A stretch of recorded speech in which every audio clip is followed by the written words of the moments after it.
Salut les sportifs, nouvelle vidéo sur la chaîne YouTube de nakan.ch. Cette vidéo qui analyse un petit peu les réactions suite à la sortie, à l'annonce de la Polar Vantage V2 qui a eu lieu la semaine passée. C'est vrai que Polar a annoncé sa nouvelle montre qui succède à la Polar Vantage V dans le courant de la semaine passée. Et puis les réactions, plutôt que d'être enthousiastes par rapport à la sortie de cette nouvelle montre, eh bien, ont plutôt marqué de la colère vis-à-vis de Polar et puis de la colère surtout pour les propriétaires de la Polar Vantage V de première génération, et une colère qui se comprend parce que c'est vrai que ces utilisateurs sont un petit peu mis sur la touche par rapport aux fonctionnalités qui ont été apportées dans cette Polar Vantage V2. Moi je vous propose dans cette vidéo d'analyser de manière objective comment chaque marque sur chaque modèle a géré les mises à jour tant au niveau des fonctionnalités que des mises à jour techniques. Ça nous permettra de voir si réellement cette Polar Vantage V de première génération a eu un cycle de vie qui était si court que ça. Alors peut-être avant d'analyser en détail les sorties de mise à jour pour les différentes montres, il faut rappeler que la sortie de nouveaux modèles, comme par exemple cette Polar Vantage V2, mais il y en a plein d'autres exemples, on peut regarder aussi chez Garmin qui sort une nouvelle Fenix chaque année, eh bien ce phénomène de sortir des nouveaux modèles n'est pas nouveau et n'est pas remis en cause dans cette colère des utilisateurs de Polar, surtout de la Polar Vantage V, puisque toutes les marques sortent des nouveaux modèles régulièrement. C'est le principe même du marché économique de ces marques.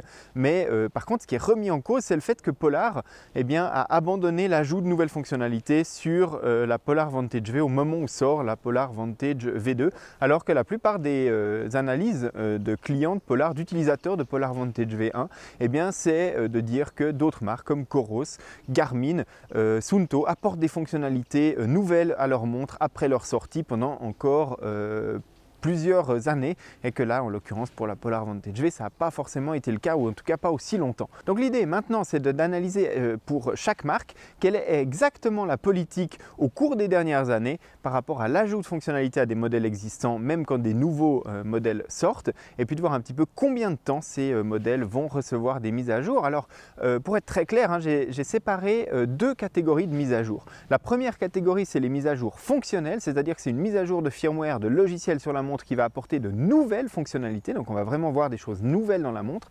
Et puis il y a les mises à jour techniques. Les mises à jour techniques, c'est des petits bugs de fonctionnement ou des ajustements. Par exemple, avec une nouvelle génération de smartphones, la montre ne se synchronise plus correctement, le fabricant de la montre va publier une mise à jour. Il n'y a pas réellement de nouvelles fonctionnalités sur la montre, c'est plus une mise à jour technique pour qu'elle continue à fonctionner pour les utilisateurs existants. Donc voilà, bien faire la différence entre ces deux types de mises à jour, à mon sens c'est important, parce que ça permet de voir vraiment pendant combien de temps les fabricants ajoutent des nouvelles fonctionnalités aux montres et pas seulement ajoutent des correctifs de bugs qui peuvent survenir à travers le temps.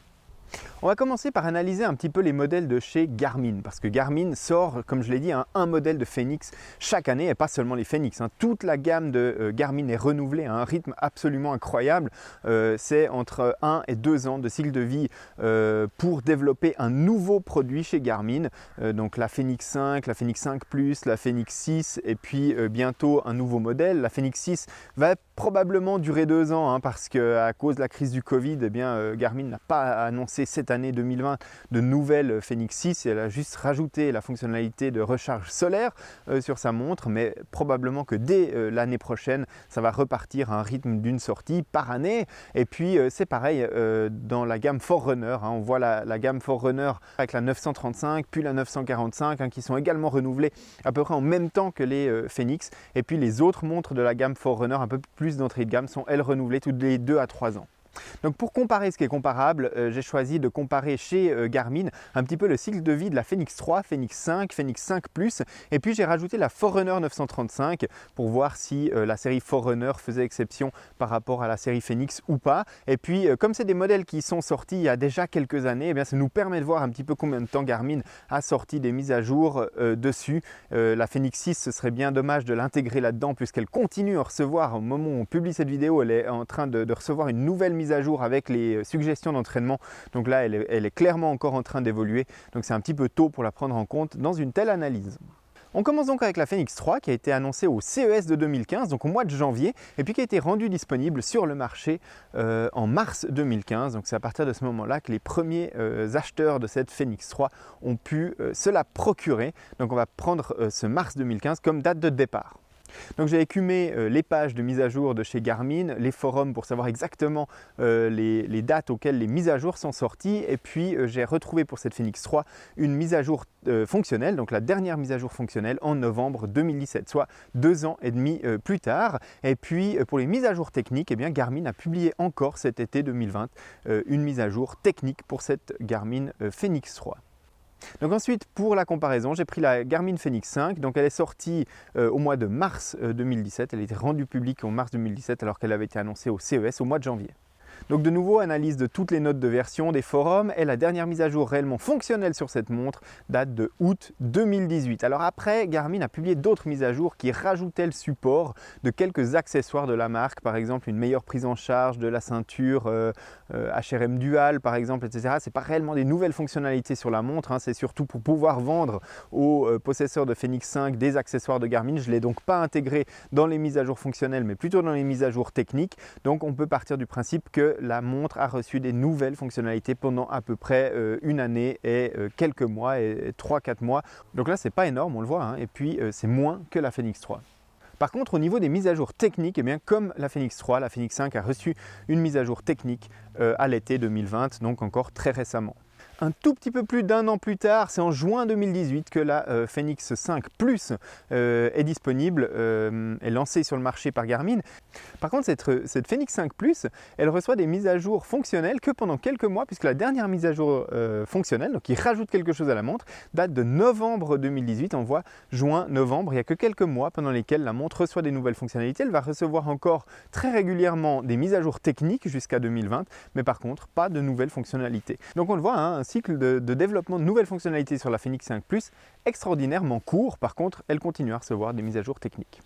Et puis, en dehors des montres Fenix chez Garmin, j'ai aussi comparé la Forerunner 935 qui a été annoncée également en 2017, en mars 2017, à peu près en même temps que la Fenix 5. Quelques semaines plus tard, elle est lancée par Garmin, et puis elle reçoit des mises à jour fonctionnelles jusqu'au mois de décembre 2018. La dernière mise à jour technique, elle, eh bien, remonte à août 2019. Donc on voit également un cycle de développement d'une année et demie à peu près pour les nouvelles fonctionnalités, et puis de quelques dizaines de mois supplémentaires pour les mises à jour techniques. Donc chez Garmin, on voit un petit peu des grandes disparités entre les modèles. On peut aussi l'expliquer parce que la Fenix 2 chez Garmin a été une catastrophe, on va le dire, au niveau du logiciel embarqué. Et puis Garmin a recommencé de zéro le logiciel de sa montre sur la Fenix 3. Donc quand la Fenix 3 était sortie, eh bien, le logiciel était vraiment à ses débuts. Et puis on peut comprendre que là, il y a énormément besoin de travail pour ramener le niveau fonctionnel de la montre, et donc ajouter des fonctionnalités encore par mise à jour pendant plusieurs mois. Par contre, quand la Fenix 5 elle sort, eh bien c'est déjà sur la base de la Fenix 3 qui a déjà été bien aboutie avec ses mises à jour, donc il y a moins besoin de rajouter de choses. La Fenix 5 Plus, qui elle a bénéficié de très peu de mises à jour fonctionnelles, on peut imaginer qu'elle est sortie sur le marché avec un niveau fonctionnel qui était déjà très élevé, puisqu'elle hérite tout simplement de la cartographie de la Fenix 5X, et puis Garmin a tout simplement rajouté dessus le paiement sans contact, qui n'a pas l'air d'être une fonctionnalité logicielle qui a besoin de beaucoup de mises à jour par la suite, et puis de la musique qui elle, eh bien, était principalement la source des mises à jour fonctionnelles par la suite sur la Fenix 5 Plus. Et puis ainsi de suite, donc les modèles plus évoluent, plus ils arrivent sur le marché déjà au début très aboutis, et donc il y a moins besoin de rajouter des fonctionnalités dessus. Et puis autre chose avec les montres Garmin, c'est que même si elles ne reçoivent pas de mise à jour fonctionnelle de la part de Garmin dans les firmware, eh bien l'environnement Connect IQ, qui permet de rajouter des petites applications sur sa montre, eh bien permet de compléter le panel fonctionnel d'une montre de Garmin sans avoir de mise à jour de Garmin dessus. Alors bien évidemment qu'au bout d'un moment, la version de Connect IQ qui est embarquée sur une montre va la rendre un petit peu obsolète pour les applications qui sont développées aujourd'hui. Par exemple, il est compliqué de trouver une application qui sera compatible avec une Fenix 3 par exemple, et puis les nouvelles applications qui sortent ne sont pas forcément compatibles avec les anciennes versions de Connect IQ qui étaient sur la Fenix 3. Mais tout de même, ça permet quand même d'avoir un petit ajout fonctionnel à une montre qui aurait été arrêtée au niveau des mises à jour fonctionnelles par Garmin.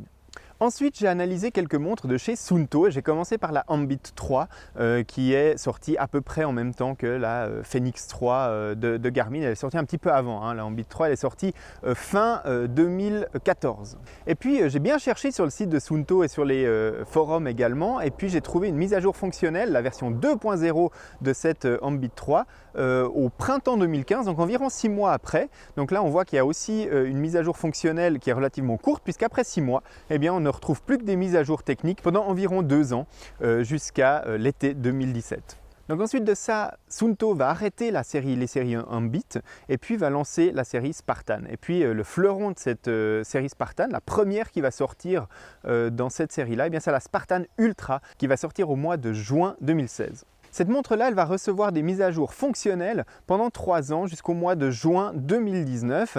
Et puis, Suunto va encore publier des mises à jour techniques dessus au début de l'année 2020. Donc, on voit également un long cycle de mises à jour fonctionnelles sur la Spartan Ultra, tout simplement aussi pour la même raison qu'on l'expliquait sur les premières générations de Phoenix chez Garmin, parce que le logiciel a été revu de zéro sur la Spartan et donc il a fallu l'amener au niveau fonctionnel complet. Et donc là, il a fallu beaucoup de petites étapes et de mises à jour fonctionnelles sur la Spartan Ultra pour essayer de l'amener au niveau fonctionnel des Ambit précédentes. Et puis enfin, troisième montre que j'ai analysée chez Suunto, c'est la Suunto 9 qui est la gamme suivante de la gamme Spartan, qui a été abandonnée complètement il y a maintenant quelques années chez Suunto. Et puis cette Suunto 9 qui devient le fleuron de la marque. Donc cette Suunto 9, elle sort à l'été 2018 et puis depuis elle reçoit continuellement des mises à jour tant fonctionnelles que techniques, puisque encore au mois de septembre 2020, donc très peu de temps avant de publier cette vidéo, eh bien, une mise à jour avec des nouvelles fonctionnalités a été ajoutée sur la Suunto 9. Donc quand Polar a annoncé la fin des évolutions logicielles sur la Vantage V, beaucoup d'utilisateurs ont pris Coros en exemple. Coros qui amène des nouvelles fonctionnalités régulièrement également sur ses montres. Alors Coros est une marque relativement jeune, c'est un peu difficile d'analyser un petit peu le cycle de vie sur le long terme des produits, puisque la plupart des montres de Coros ont été annoncées il y a moins de 2 ans. La seule qui est intéressante à analyser, c'est la Coros Space de première génération, puisqu'elle est arrivée à une fin de vie au niveau de l'évolution des fonctionnalités. Coros a dit tout simplement que la mémoire qui équipe cette montre ne lui permet plus de déployer des nouvelles fonctionnalités dans son firmware. Donc cette Coros Space, elle a été annoncée au CES 2018, donc au mois de janvier, et puis elle est disponible depuis à peu près le mois d'avril 2018 pour les utilisateurs. Donc avril 2018, et puis on voit que cet été, au mois d'août, eh bien Coros a annoncé que la dernière mise à jour fonctionnelle de cette Coros Space avait été mise à disposition. C'est les entraînements structurés et puis la puissance au poignet au niveau de la course à pied que Coros a ajouté sur ses montres, et il n'y aura pas d'évolution future. Donc on voit 2 ans et quelques mois plus tard, eh bien finalement c'est pas beaucoup plus long que la plupart des montres, en tout cas la moyenne des montres qu'on a vues jusque-là. Par contre, les Apex Pro et Vertix de Coros eh bien, ont plus de mémoire, ont peut-être des processeurs aussi qui sont plus performants. Donc Coros va peut-être pouvoir amener des fonctionnalités sur le plus long terme sur ces montres-là. Ce sera à voir au cours des mois et des années à venir. Et puis enfin, la marque dont on parle depuis le début de cette vidéo, Polar, qui a annoncé sa Polar Vantage V2, eh bien on va reprendre un petit peu le cycle de développement et puis commencer avec la V800. La V800, c'est le renouveau complet de la gamme de Polar. C'est l'introduction de Polar Flow qui a remplacé l'ancienne plateforme d'analyse de Polar, et puis un nouveau logiciel dans la montre. Et pour référence, c'était la première montre de Polar sur laquelle il était possible de mettre à jour le firmware soi-même avec son ordinateur. Avant, il fallait renvoyer les montres chez Polar pour avoir le micro-logiciel qui a été mis à jour en usine. Donc cette Polar V800, elle sort en 2014. Je crois qu'elle est vraiment sortie sur le marché quelque chose comme avril 2014. Et puis cette montre Polar V800, elle est arrivée sur le marché avec un niveau fonctionnel assez faible. Il n'y avait pas toutes les fonctionnalités qui étaient implémentées. C'était plus une montre de course à pied qu'une montre multisport. Mais elle a évolué au fur et à mesure des logiciels que Polar rajoutait des fonctionnalités dessus. Et puis de 2014 à 2017, au mois de novembre, dernière mise à jour fonctionnelle sur cette Polar V800 avec l'ajout des Strava Live Segments. Entre temps, on a eu l'évolution des profils sportifs, on a eu l'ajout du support des GoPro qui a été arrêté chez Polar depuis, et plein d'autres fonctionnalités qui sont arrivées par mise à jour sur cette V800. Et puis les Live Segments marquent la fin de l'évolution fonctionnelle de la V800. Et puis, sauf erreur de ma part, donc là il y a eu 42 mois de développement continu de cette montre, mais ensuite elle n'a plus reçu de mise à jour ni fonctionnelle ni technique. Et à la fin de l'année 2018, la Polar V800 est remplacée par la Polar Vantage V qui sort en même temps que la Polar Vantage M. Et puis un petit peu de manière identique à la V800, la Vantage V sort avec un niveau fonctionnel très faible. Et puis Polar rajoute des fonctionnalités au fur et à mesure par des mises à jour logicielles sur sa Polar Vantage V. La dernière réelle mise à jour fonctionnelle de la Polar Vantage V date de décembre 2019. Et puis au cours de l'été 2020, la Polar Vantage V reçoit une dernière mise à jour technique. Donc on voit que Polar, malgré le fait qu'au printemps a dit arrêter la mise à jour de fonctionnel sur sa montre Polar Vantage V, continue à sortir des mises à jour techniques lorsqu'il y a un problème de fonctionnement sur sa montre.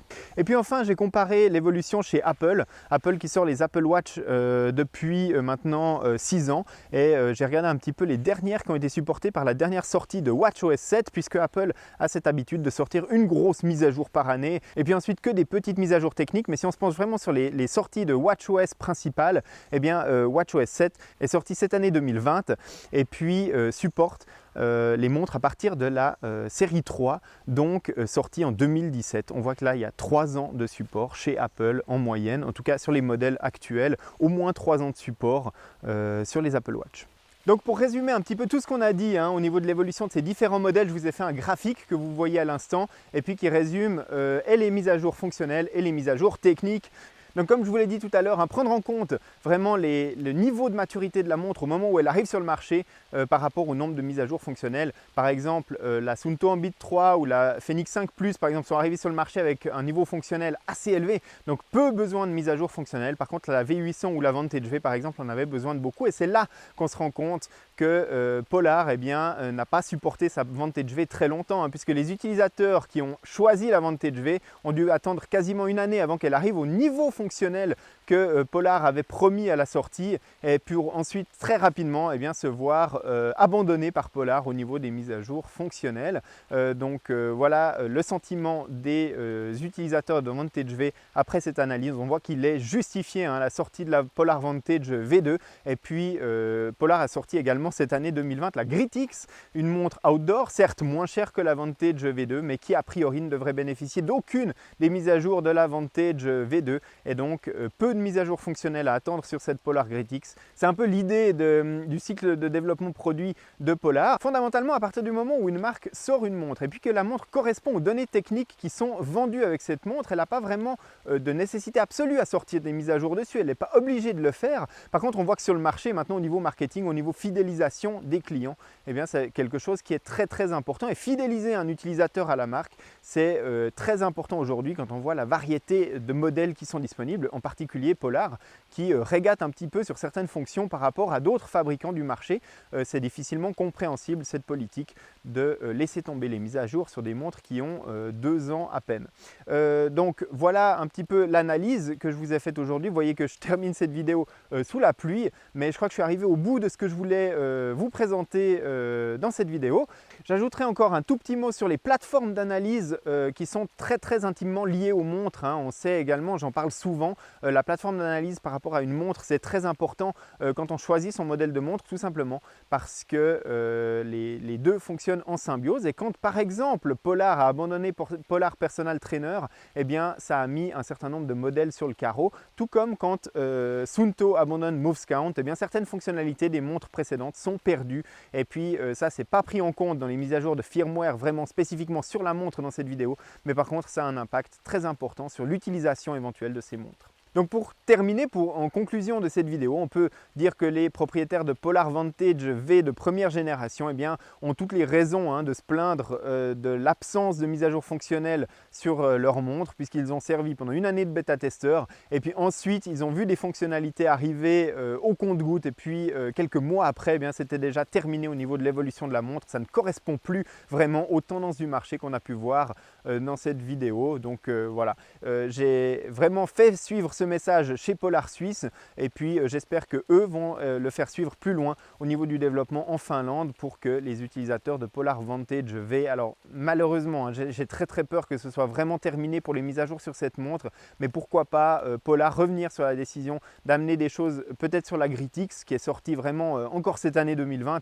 Ce serait quand même assez incroyable que Polar arrête complètement le développement de cette montre déjà maintenant. Donc voilà ce que je pouvais dire dans cette vidéo. J'espère que cette vidéo vous aura plu, qu'elle vous aura été utile. Si c'est le cas, n'hésitez pas à lui mettre un petit pouce bleu sous la vidéo. Ça m'aide pour développer la chaîne YouTube de nakan.ch. Vous pouvez vous abonner à cette chaîne pour ne manquer aucune des prochaines vidéos que je vais publier. Et puis moi, je vous retrouve très bientôt sur nakan.ch et les réseaux sociaux pour l'actualité du sport connecté.